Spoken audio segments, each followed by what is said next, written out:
Okay, let's talk about Donkey Kong Bananza. So, the game came out like a couple months ago. Look, wait, let me check when was it exactly. Uh, I don't know how to spell, no worries. Release. So the game came out July 17, 2025, so a year and a month ago, which is actually a pretty decent while. But I finally completed it after God knows how long. We can actually check. I mean, not really. We can check the Nintendo stats, which are semi-inaccurate. But I beat it after 25-ish hours. If you can even see, hopefully. So 25-ish hours, that means it could be anywhere from 25 to 29. I didn't 100% it yet. I definitely will because it's so goddamn fun. But I did do a lot of different stuff. So I did a lot of the side quests, a lot of the different things that you can do. So the side missions, the banana trails, the gold rush stuff. It's all super fun and really well done. That's really cool. I really liked it. So let's talk about the game. You play as a gorilla. You probably know that. You play as Donkey Kong, which is fun. They added a really cool new mechanic where you can destroy literally everything in the game, which is absolutely awesome. It's designed by the same team that did Mario Odyssey, which is supposed to be a really good game. I need to play that because I really enjoy the style of this, and I'm pretty sure I'm gonna enjoy that. So, the game. You start in a mine, you kind of beat the shit out of the mine to get out. You get a weird like stone companion that turns out to be Rosalina, I think. Wait, side character in Donkey Kong Bananza. Pauline. Sorry, not Rosalina. It's Pauline. So yeah, you get to play with Pauline, which uses her voice for you to transform into different forms, and you can also use her voice for her to lead you down the path of the main mission, which is really nice. So, the enemies. The enemies are very fun to defeat because every single one of them, or like most of them, need you to do a specific move. So there's like stone pillars that come out of the ground that are little animals, which you need to drop kick essentially, or like elbow them to destroy them. And then there are like little ball enemies, which you need to punch once and they just fuck off. It's very nice. Then there's a lot of like this big stone enemies that are essentially like golden, but there's stone around them, and gold is really easy to destroy, stone is not. So you need to beat the stone off the enemy, and after you do that, you're left with a golden enemy, which you just one punch and they explode, which is really fun. But with all of that said, there are a lot of gripes I have, like fairly minor gripes to be honest. The game is almost perfect. First of all, the camera angle. My god, the camera angle. That is it's so hard to work around it because when you play, it sometimes just automatically shifts your perspective. Not in like the side mission parts, which some of them are like 2D, which is fun. But when you just walk around and there's like a block or like a patch of grass or whatever blocking your camera view, it just shifts in such a weird way. I do not like that. But you can go underground, like really deep underground with your punching mechanic. And the camera just kind of makes the world see-through, which is a very nice touch, and you can actually see everything, which is really nice. Second gripe, grabbing stuff. Grabbing stuff, you need to grab stuff, to throw stuff, to discover stuff, or to defeat enemies. But even so, the grabbing does not work like 10% of the time. I'm not talking about the objects that can be grabbed or like indestructible objects. I'm talking about like actual, like, let's say gold or sand or dirt. Sometimes you try to grab it and it just bounces off. But then you try to grab the same patch of dirt or grass or whatever, and it just grabs it normally. So that is a bit wonky, but other than that, the game is super good. The story, very entertaining, fairly lighthearted, till you get to the end. The end was very good. I'm not gonna spoil it because you need to play through the game, and I might do a playthrough if you guys want. We'll see. But like I said, story great, lighthearted. At the end, it gets a bit finicky in a good way. Uh, and it takes a decent chunk of time to complete. Like, if you really try just going story, story, story, and not doing any side objectives, I do not recommend that. You're gonna lose on a ton of bananas, which are the main currency for the upgrades. It's not gonna be a fun experience.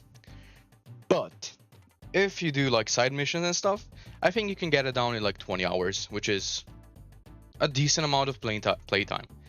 But now, price. The price is big. The price is 17 euro. Sorry. The price is 70 euros or $70 or whatever your currency is. And that is expensive. Okay. Do you get a Nintendo quality? 100 fucking percent. It's amazing. It's detailed. It's beautiful. It's so fun to play. But 70 bucks? Really? That's a bit much. But is it worth it? Yes. It is very fun. Okay, next thing. We have the Bananza forms. Let me just open them up. Bananza transformations. Okay, yep. So, you have 5 Bananzas. You're gonna get them fairly, like, slowly, actually, which is really good. You usually spend like 2 to 5 stages with the same Bananza transformation. Yes, you can swap between them when you have more, which is perfect. But the first one you get is the Gorilla one. So, the Gorilla, it just makes your smash power a lot stronger, and it just makes the game plainly more fun to play. Plus, it has a really cool charge ability. When you just charge your fist, start swinging it, and when you release, it like deploys a giant shockwave that destroys a lot of like blocks or dirt or whatever, which just plainly looks really cool. But the second one you get is the bird or the ostrich. So with this one, kind of weirdly, even though it's an ostrich, you can fly with it, which is really fun. To be fair, you have like flying, like actually keeping your ground, and then you have gliding after your fly meter stops. Hello, cat. Okay, so ostrich is fun. You can fly around a bit, you can glide, but the cool thing is you can drop eggs that are essentially bombs that can destroy like harder materials that you can destroy as your base form, or you can just destroy enemies with it, which is super fun as well. The next form. Next form is the zebra. The zebra is essentially just your speed, and also it acts so that if you go on like super thin rocks like ice or let's say like mud that is like super thin, you can actually run across it because of the speed, which is actually pretty fun.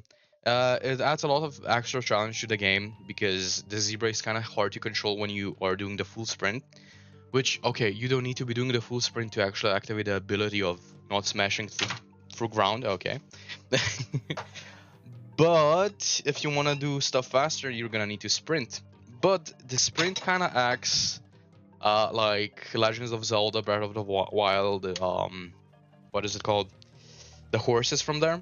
Because it is hard to control. When you go left, it takes a bit of time to go left. When you go right, it takes a bit of time to go right. If you're just walking, it's completely controllable. When you run, it's a bit harder, but very satisfying when you actually do the whole lap. Okay, next one. Next one is the elephant. The elephant is actually probably my second favorite form just after the gorilla one. The elephant mode, you can just suck in rocks and like all the terrain essentially. And you can actually just deploy the rocks you sucked to throw them, which is pretty cool. Very useful in the final boss fight. No spoilers, of course. But yeah, it's super fun. And the last one you get is the snake. The snake is interesting. It's fun, but it essentially just adds a jump and a double jump, and it's a lot higher jump, but it's not like extremely fun. It's good, but it's an extra jump and a higher jump. You do have like a slow time mode with the snake, but I haven't found like any really like useful things to do with it. It does slow the game down quite a bit in a good way. Like you can slow time to like, let's say 20% or something. But still, it lasts like 5 seconds maybe, if that. And yeah, I just didn't find that much of a use for it. Still a very fun Bonanza. So if I would need to rank them, it would be, yes. If I needed to rank them, it would be Gorilla Bonanza, Elephant Bonanza, Ostrich Bonanza, and then the Zebra Bonanza, and the last one would be Snake Bonanza. But the cool thing is, every single Bonanza transformation has its own theme song. And oh boy, they cooked with the theme songs. So, the Gorilla Bonanza theme song is. Then, the Zebra Bonanza is like this. And of course, the Ostrich Bonanza is like this. And the Elephant Bonanza is like this. And the last one, the Snake Bonanza, is like this. Honestly, all the theme songs are very pleasant, very fun. They can get a bit repetitive if you're constantly changing forms, but still, they're all very good soundtracks. My favorite, honestly, would probably be the Zebra, even though it's my least played transformation. But the soundtrack just slaps. So, is all of that combined into a very fun game worth the $70? I'd say yes. I mean, I would say wait for a sale and get it then. But Nintendo does not is like literally allergic to sales. They have like a sale like once, maybe twice a year, and even then it just drops like 10-20 bucks. But the game is totally worth it. There's a lot of side content you can do. I think you can easily squeeze around like 100 to 200 hours out of the game if you really try to 100% it. And then you have the whole like building phase that you can mess with, like creating your own islands and like sculptures, which is fun. Or you can just use it like a little stress relief, just loading onto an island and just smashing everything. It's awesome. So, what would I rate the game from 0 to 10? I think I would need to give it a solid 9. If they would fix the camera issues and stuff like that, which I know they're not gonna fix, the game is been out for a year and it's Nintendo. They don't really do like patches after that long, like especially not like gameplay change patches.